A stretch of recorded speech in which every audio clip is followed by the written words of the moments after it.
Kisah Abu Jahal. Kisah ini diceritakan dalam Al-Quran, Surat Al-Alaq, ayat 6 hingga 19. Dalam sejarah Islam, Abu Jahal terkenal sebagai orang yang paling menentang dakwah Islam dan membenci Nabi Muhammad SAW. Ia selalu mencari cara untuk menyakiti Nabi Muhammad SAW, baik lewat ucapan maupun perbuatannya. Abu Jahal memiliki nama asli Amr bin Hisham. Ia adalah keturunan dari Bani Makhzum, salah satu suku yang memiliki kedudukan tinggi di kalangan penduduk Quraisy. Dahulu kala sebelum terkenal dengan julukan Abu Jahal, Amr bin Hisham memiliki julukan Abu Hakam karena dianggap orang yang cerdas. Bahkan ia termasuk dalam anggota elit di majelis Quraisy yang hanya bisa dihadiri oleh para tetua. Amr bin Hisham ini sangat bijaksana, beda dengan pemuda lainnya ya. Meski usianya masih muda, ia banyak membantu memecahkan permasalahan-permasalahan di masyarakat kita. Ya, benar. Pantas jika ia dijuluki sebagai Abu Hakam, bapak kebijaksanaan. Terima kasih, wahai Abu Hakam. Engkau adalah orang yang sangat baik. Sifat pemurahmu pasti mewarisi dari ayahmu. Terima kasih atas sanjungan kalian. Silahkan dinikmati hidangannya. Namun semua kebaikan yang ditampilkan Abu Jahal itu hanyalah kedok semata agar dirinya disegani oleh masyarakat Mekah. Zaman berganti, lahirlah seorang laki-laki keturunan dari Bani Hashim yang memiliki kepribadian sempurna. Beliau adalah Muhammad bin Abdullah yang kelak bertugas sebagai seorang utusan Allah menyebarkan agama Islam sebagai agama rahmatan lil alamin. Nabi Muhammad memulai dakwahnya secara sembunyi-sembunyi, baru kemudian secara terang-terangan kepada masyarakat Mekah. Wahai Ahlul Mekah, apakah kalian percaya jika aku mengatakan bahwa aku diutus kepada kalian dengan membawa risalah kenabianku, yakni mengenalkan agama Islam, penyempurna agama sebelum ini? Ya, kami percaya kepadamu, wahai Muhammad, engkau adalah Al-Amin. Meski begitu, hanya sedikit orang yang mengikuti dakwah beliau. Adapun orang yang terusik dengan dakwah Nabi, salah satunya Abu Jahal. Keponakan Abu Jahal, Al-Masur bin Mukromah, bertanya kepada pamannya perihal Nabi Muhammad SAW. Wahai pamanku, apakah engkau menuduh Muhammad sebagai pendusta sebelum ini? Wahai keponakanku, demi Allah, sesungguhnya Muhammad adalah Al-Amin, orang yang tidak pernah berdusta. Lantas kenapa engkau tidak mau mengikutinya? Untuk apa aku mengikuti agama yang dia bawa? Aku punya banyak harta. Hidupku pun dalam kemuliaan Bani Makhzum. Aku ingin hidup dengan aturanku sendiri, bukan dengan aturan agama yang dibawa oleh Muhammad itu. Jawaban itulah yang membuat Amr bin Hisham dijuluki sebagai Abu Jahal, yang artinya bapak kebodohan. Menurutnya, agama Islam hanya menyulitkan hidupnya. Kebencian Abu Jahal terhadap Islam sangat berdampak kepada kehidupan Nabi Muhammad. Berkali-kali ia mencoba menyakiti Nabi dengan segala upayanya. Suatu ketika, Nabi Muhammad sedang berjalan menuju masjid. Tiba-tiba, Abu Jahal menghampirinya dan melarang beliau sholat. Hai Muhammad, siapa yang memperbolehkanmu beribadah di tempat ini? Lagi pula, untuk apa sholatmu itu? Tak ada gunanya. Sudahlah, sia-sia saja semua itu. Nabi Muhammad tidak menanggapi perkataan Abu Jahal. Beliau hanya diam dan bersabar. Mengapa engkau hanya diam? Apa engkau takut kepadaku? Tahukah engkau bahwa aku ini orang yang sangat kaya? Pengikutku juga melebihi jumlah pengikutmu. Tidakkah semua itu membuatmu segan terhadapku? Abu Jahal berusaha semua menyombongkan kekuasaannya kepada Nabi Muhammad. Pada saat itulah turun wahyu berupa ayat Al-Quran, Surat Al-Alaq, ayat 6 hingga 8. Ketahuilah, sesungguhnya manusia benar-benar melampaui batas, karena dia melihat dirinya serba cukup. Sesungguhnya hanya kepada Tuhanmu lah kembalimu. Nabi Muhammad memulai sholatnya tanpa menggubris perkataan Abu Jahal. Hal itu membuat Abu Jahal kesal dan terhina. Awas saja kau Muhammad, lain kali Tak akan aku biarkan engkau menghina aku seperti ini. Keesokan harinya, di tempat yang sama, Abu Jahal telah menanti kedatangan Nabi. Kemana sih Muhammad itu? Aku sudah tidak sabar mencoba kekuatanku. Tak lama kemudian, datanglah Nabi Muhammad. Tanpa meladeni tingkah Abu Jahal, beliau langsung masuk ke dalam masjid dan melakukan sholat di dekat makom Ibrahim. Abu Jahal menunggu waktu yang tepat. Ketika Nabi bersujud, pada saat itulah ia melancarkan aksinya. Awalnya Abu Jahal berniat melempar batu besar di atas kepala Nabi. Namun belum sempat tangannya bergerak, tiba-tiba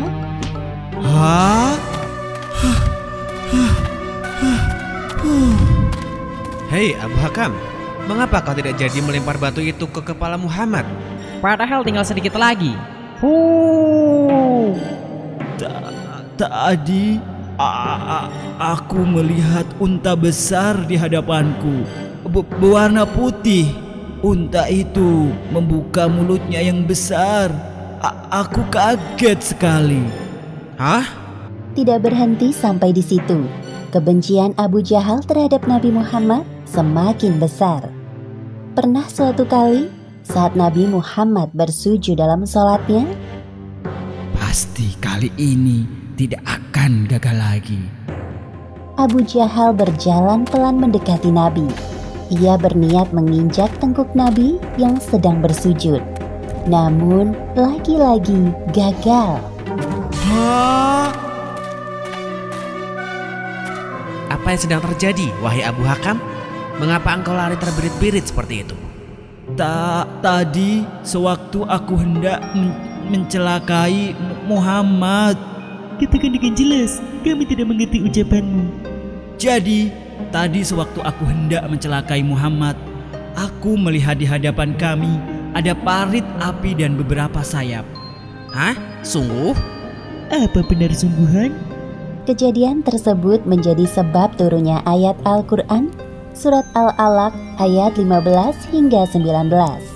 Ketahuilah, sungguh jika dia tidak berhenti berbuat demikian, niscaya kami tarik ubun-ubunnya, yaitu ubun-ubun orang yang mendustakan lagi durhaka.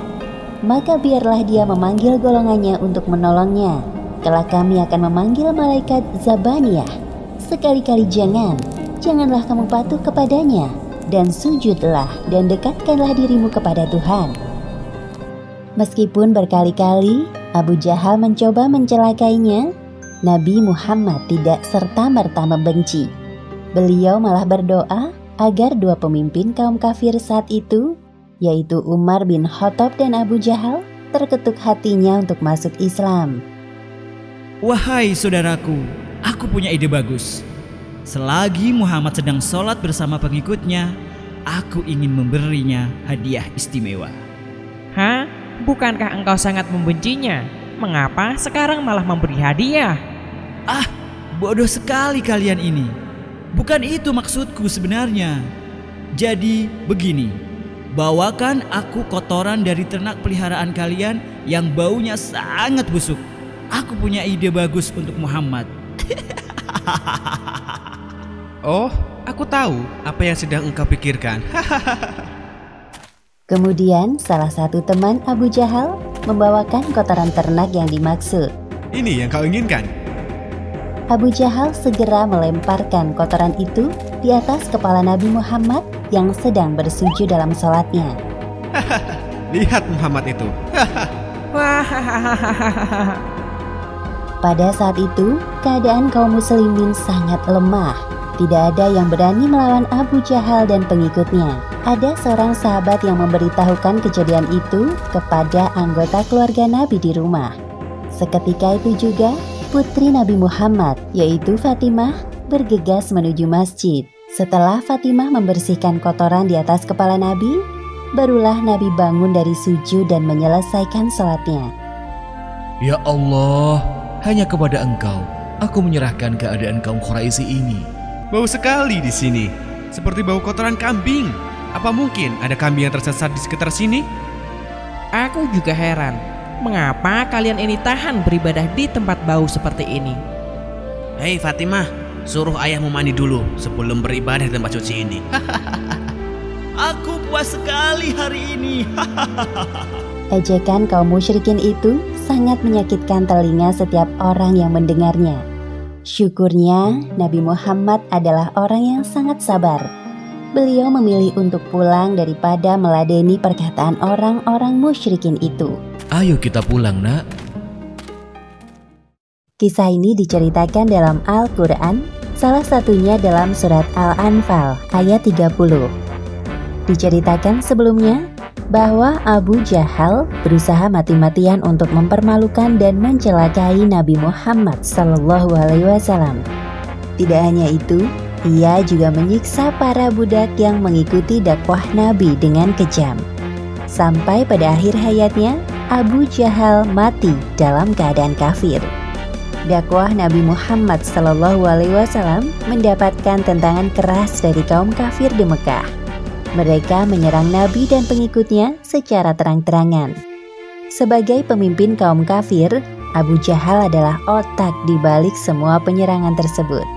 Saat ini, keadaan kota Mekah kacau balau. Penyiksaan terjadi di jalan-jalan.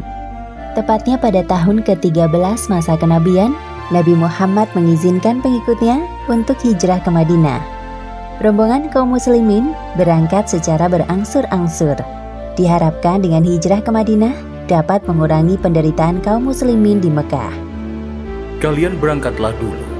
Aku akan tinggal di sini sambil menunggu turunnya wahyu dari Allah Subhanahu wa taala untuk hijrah ke Madinah. Baiklah kalau begitu, wahai Rasul. Mendengar kabar kepindahan kaum muslimin, Abu Jahal mulai gusar. Ia takut bahwa nantinya kaum muslimin akan mendapat tambahan kekuatan yang besar dari penduduk Madinah untuk menyerang balik mereka. Ini tidak dapat dibiarkan. Kita harus segera menyusun rencana. Segera kumpulkan semua kabilah di Darun Nadwah malam ini. Baik, wahai Abu Hakam. Majelis dihadiri oleh semua kabilah dari kaum kafir Mekah atau lebih dikenal sebagai kaum kafir Quraisy. Bukannya bagus Muhammad itu pergi dari sini? Jadi kita tidak perlu repot-repot mengusirnya. Jebloskan saja dia ke penjara dan biarkan membusuk di dalamnya. Sebentar, saudara-saudaraku, kita tidak boleh gegabah. Aku memiliki rencana jitu untuk menyingkirkan Muhammad. Cepat katakan, wahai Abu Hakam. Kami yakin rencanamu itu sempurna.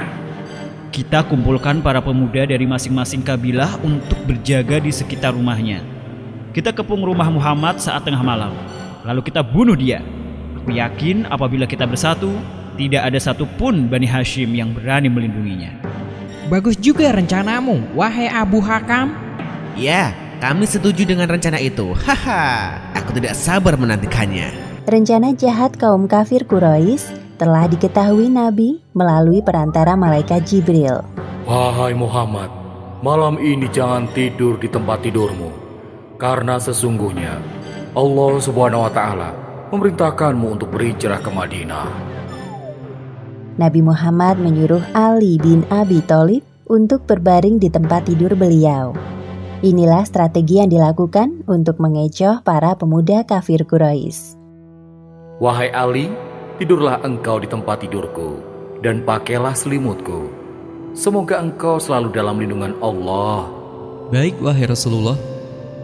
Pada 2/3 malam, Nabi Muhammad keluar dari rumahnya sambil membaca surat Yasin. Atas izin Allah, kepergian Nabi Muhammad tidak terlihat oleh kaum kafir Quraisy. Sementara itu, di sisi lain, wahai Abu Bakar, kita harus segera pergi dari sini. Keadaan mulai tidak aman. Pasukan Abu Jahal telah mengebom rumahku. Baiklah, wahai Nabi.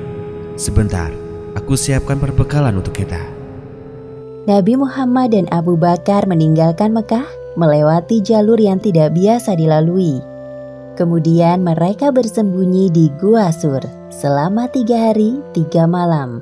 Sebagaimana yang disebutkan dalam Al-Quran, surat Al-Anfal ayat 30. Dan ingatlah ketika orang-orang kafir Quraisy memikirkan daya upaya terhadapmu untuk menangkap dan memenjarakanmu atau membunuhmu atau mengusirmu. Mereka memikirkan tipu daya dan Allah menggagalkan tipu daya itu. Dan Allah sebaik-baik pembalas tipu daya. Kau? Ali, di mana Muhammad? Aku tidak tahu dia di mana. Katakan, mana Muhammad pergi? Aku benar-benar tidak tahu. Sungguh. Sial. Setelah terkecoh dengan kehadiran Ali di tempat tidur Nabi, Abu Jahal mengerahkan para algojonya untuk mencari Nabi Muhammad. Barang siapa yang dapat menangkap Muhammad hidup-hidup, aku beri hadiah 100 ekor unta. Hei, lihat, di sana ada gua. Mungkinkah Muhammad bersembunyi di dalam gua itu? Mari kita periksa. Bagaimana ini, wahai Nabi? Tenanglah, wahai sahabatku. Janganlah kamu berduka cita. Sesungguhnya Allah bersama kita. Pada saat itulah turun wahyu Allah surat At-Taubah ayat 40. Maka Allah menurunkan ketenangannya kepada Muhammad dan membantunya dengan tentara yang kamu tidak melihatnya, dan Allah menjadikan seruan orang kafir itu rendah. Tidak mungkin mereka berada di dalam gua ini. Lihatlah, ada sarang laba-laba di pintu goa. Ayo, kita lanjut pencarian lagi. Begitu ya. Baiklah. Kedua kafir Quraisy itu telah terkecoh. Allah Subhanahu wa Ta'ala telah melindungi Nabi Muhammad dan Abu Bakar. Setelah 3 hari, keadaan aman. Nabi Muhammad dan Abu Bakar melanjutkan perjalanan ke Madinah. Sejak peristiwa hijrah Nabi Muhammad dan para pengikutnya ke Madinah, tindakan Abu Jahal semakin semena-mena, terlebih kepada para budak. Berani-beraninya kalian melawanku dan mengikuti ajaran Muhammad dungu itu. Sekarang rasakan akibat perbuatan kalian. Ya Allah, hanya kepadamu hamba berserah. Aku tidak akan berhenti sampai kalian mau keluar dari Islam. Demi Allah, aku tidak akan keluar dari Islam. Berani sekali kau melawan tuanmu? Dasar budak tidak tahu diuntung. Ambilkan aku tombak itu.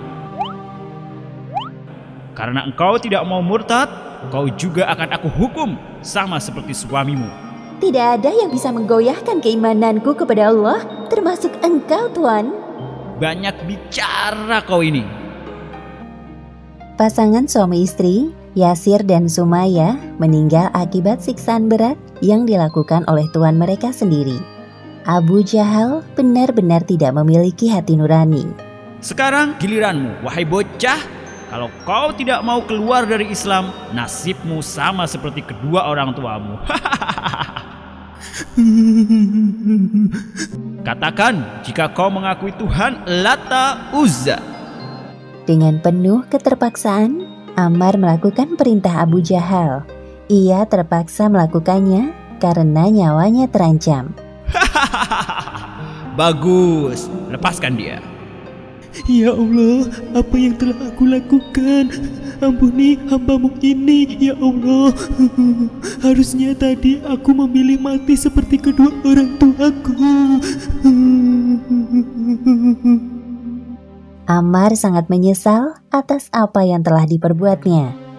Ia bertekad untuk mencari Nabi Muhammad dan meminta ampun kepada beliau. Dakwah Nabi Muhammad disambut baik oleh kaum Ansor, penduduk asli kota Madinah. Meskipun telah berhijrah, kaum kafir Quraisy masih suka mengganggu dan merampas harta kaum muslimin. Suatu ketika, kafilah dagang kafir Quraisy yang dipimpin oleh Abu Sofyan pergi ke Syam.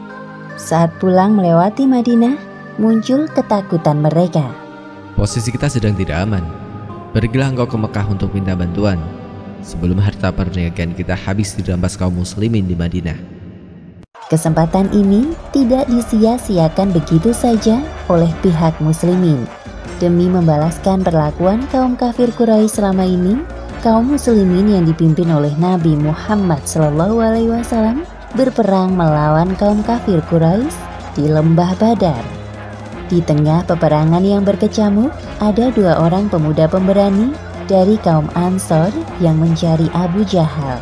Mereka bernama Mu'adz dan Mu'awidz bin Afra. Wahai paman, apakah paman tahu Abu Jahal? Ya, aku mengenalnya. Ada perlu apa kalian dengannya? Saya dengar Abu Jahal selalu berusaha menyakiti Nabi Muhammad selama di Mekah. Demi Allah, saya ingin membunuhnya. Hah? Tunggulah sebentar. Aku akan menunjukkannya. Nah, itu dia Abu Jahal. Ayo, kita maju. Serbu! Walaupun pada akhirnya kedua kakak beradik itu meninggal, mereka tetap berjasa dalam melukai kaki Abu Jahal. Menjelang kematiannya, Abu Jahal tetap menghina Islam. Di akhir perang Badar, Abdullah bin Mas'ud berhasil melumpuhkan Abu Jahal. Setelah pemimpin mereka terbunuh, kaum kafir Quraisy tercerai-berai. Perang berakhir dengan kemenangan di tangan kaum muslimin. Wallahu a'lam bishawab.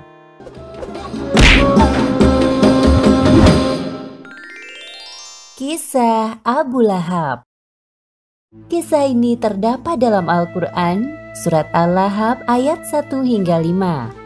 Abu Lahab adalah satu-satunya paman Nabi Muhammad SAW dari pihak ayahnya yang paling menentang dakwah beliau. Abu Lahab adalah julukan yang melekat pada Abdul Uzza, nama sebenarnya. Ia dipanggil Abu Lahab karena wajahnya yang merah menyala seperti api saat marah.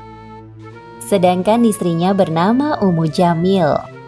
Sepasang suami istri itu hidup serba berkecukupan dengan harta benda yang mereka usahakan.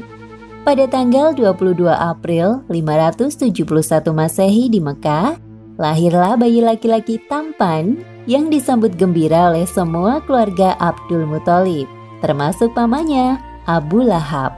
Baginya, kehadiran Muhammad kecil seperti penghibur atas kepergian saudaranya Abdullah yang pergi begitu cepat. Tahun demi tahun berlalu, Muhammad kecil tumbuh menjadi dewasa sampai pada usia 40 tahun. Beliau diangkat menjadi Rasul. Saat itu penduduk kota Mekah banyak yang masih menyembah berhala, termasuk Abu Lahab. Suatu hari Nabi Muhammad naik ke puncak Bukit Sofa dan berbicara di depan sekumpulan orang. Wahai sahabat, apakah kalian percaya jika aku katakan bahwa ada pasukan berkuda di lembah bukit ini yang akan menyerang kita? Ya, kami percaya padamu, wahai Muhammad. Kami tidak pernah mendapati sedikit pun keluar darimu ucapan dusta. Sesungguhnya aku adalah seorang Rasul yang bertugas memberi peringatan kepada kalian agar beriman kepada Allah SWT dan meninggalkan sesembahan selainnya. Walaupun aku seorang Rasul, aku tidak bisa menolong kalian kelak di akhirat. Jadi, selamatkan diri kalian dari panasnya api neraka. Berita tentang kenabian Muhammad SAW sampai ke telinga Abu Lahab. Hal ini membuat Abu Lahab yang tadinya menyayangi keponakannya berubah menjadi kebencian. Cuma untuk ini kau mengumpulkan kami, wahai Muhammad? Sungguh perkataanmu tidak bisa dipercaya. Celakalah kau untuk selama-lamanya. Abu Lahab pergi dengan wajah marah. Dan pada saat itu, turunlah ayat pertama surat Al-Lahab. Binasalah kedua tangan Abu Lahab, dan benar-benar binasa dia. Wahai suamiku, aku kesal sekali dengan keponakanmu satu itu. Siapa yang kau maksud? Muhammad, siapa lagi? Kenapa wahai istriku? Apa yang dikatakan? Dia menghina kita dengan kalimat bualan dari Tuhannya. Begini katanya, binasalah kedua tangan Abu Lahab, dan benar-benar binasa dia. Tidaklah berguna baginya, hartanya, dan apa yang ia usahakan. Kelak, ia akan masuk ke dalam api yang bergejolak, neraka. Dan begitu pula istrinya, pembawa kayu bakar, penyebar fitnah. Di lehernya ada tali dari sabut yang dipintal. Berani sekali yang mengatakan bualan seperti itu. Keduanya tidak menyadari bahwa kalimat yang diucapkan istri Abu Lahab adalah bunyi dari surat Al-Lahab ayat 1 hingga 5 yang diturunkan oleh Allah SWT sebagai peringatan kepadanya. Ummu Jamil pergi menuju ke Masjidil Haram, berharap menemui Muhammad. Namun yang dilihatnya hanya Abu Bakar sedang duduk di halaman seorang diri. Wahai Abu Bakar, di manakah Muhammad? Dia telah menghina aku dan suamiku dengan bualannya. Kalau aku bertemu dengannya, akan aku pukul wajahnya dengan batu ini. Abu Bakar hanya diam. Dalam hati dia bingung mendengar ucapan Ummu Jamil, padahal jelas-jelas Nabi duduk di sampingnya.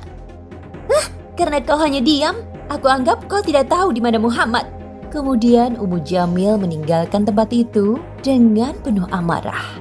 Wahai Nabi, tidaklah engkau mengira dia melihatmu? Dia tidak melihatku. Allah telah menutup pandangannya dariku. Subhanallah. Setiap hari Ummu Jamil menyebarkan fitnah tentang Nabi kepada para tetangganya. Bahkan ia juga sempat mencelakai Nabi. Seperti yang disebutkan dalam surat Al-Lahab ayat 3 hingga 5. Kelak ia, Abu Lahab, akan masuk ke dalam api yang bergejolak, neraka. Dan begitu pula istrinya, pembawa kayu bakar, penyebar fitnah. Di lehernya ada tali dari sabut yang dipintal. Sesuai dengan adat masyarakat Arab zaman dahulu, yaitu menikahkan anak-anak antar keluarga, seperti dua putra Abu Lahab yang dinikahkan dengan dua putri Nabi, yaitu Ruqayyah dan Ummu Kulsum. Wahai anak-anakku tersayang, tahukah kalian bahwa Muhammad telah menghinaku dan ibumu di hadapan banyak orang? Sebelum kalian menceraikan istri-istri kalian, jangan berani-beraninya datang menemuiku. Kebencian Abu Lahab kepada Nabi Muhammad semakin menjadi-jadi. Ia mulai mengumpulkan orang-orang dan menyusun strategi perang. Namun disebabkan usia yang semakin tua dan tubuh yang lemah, Abu Lahab tidak ikut serta dalam peperangan. Abu Lahab berjalan-jalan di sekitar rumahnya dan bertemu dengan Ummu Fadl, istri Abbas. Istri Abbas sedang bersama budaknya. Wahai Abu Lahab, kenapa kau tak ikut perang untuk membela Tuhanmu, Lata dan Uzza? Untuk apa aku turun ke medan perang? Cukup hartaku yang menggantikanku. Lagi pula, aku sudah terlalu tua untuk ikut berperang. Di tengah pembicaraan mereka, lewat beberapa laki-laki yang pulang dari medan perang. Bagaimana hasilnya perang? Apakah kita menang? Kita kalah, wahai Abu Lahab. Jumlah kaum muslimin memang lebih sedikit dari kita. Namun, mereka dibantu oleh pasukan perkasa berbaju putih yang sangat hebat dalam berperang. Apalagi banyak dari kaum kita yang menjadi tawanan mereka. Apa? Itu pasti malaikat yang dikirim Allah untuk membantu kaum muslimin. Diam kau budak! Abu Lahab mengambil kayu untuk memukul budak laki-laki itu tanpa henti. Karena tidak tahan melihat budaknya disakiti, Ummu Fadl mengambil kayu besar dan memukul kepala Abu Lahab sampai ia terluka dan jatuh. Abu Lahab kembali ke rumahnya dengan kepala terluka. Luka di kepalanya melebar ke seluruh tubuh, berbau busuk dan menular. Harta benda yang dimilikinya habis untuk mengobati penyakitnya. Seperti firman Allah dalam surat Al-Lahab ayat 2 yang berbunyi, "Tidaklah berguna baginya hartanya dan apa yang ia usahakan." 2 hari setelah perang Badar, Abu Lahab meninggal dengan mengenaskan. Tubuhnya membusuk dan berwarna hitam. Tidak ada seorang pun yang berani mendekat untuk memandikan jenazahnya, termasuk anak-anaknya, karena takut akan tertular. Akhirnya anak-anaknya melempari jenazah Abu Lahab dengan batu dari kejauhan sampai tertutup seluruh isi rumah. Demikianlah akhir kisah Abu Lahab yang enggan beriman sampai akhir kematiannya. Pelajaran yang dapat kita ambil dari kisah ini diantaranya: pertama, jangan sekali-kali mengingkari ayat-ayat Al-Quran seperti yang dilakukan oleh Abu Lahab dan istrinya.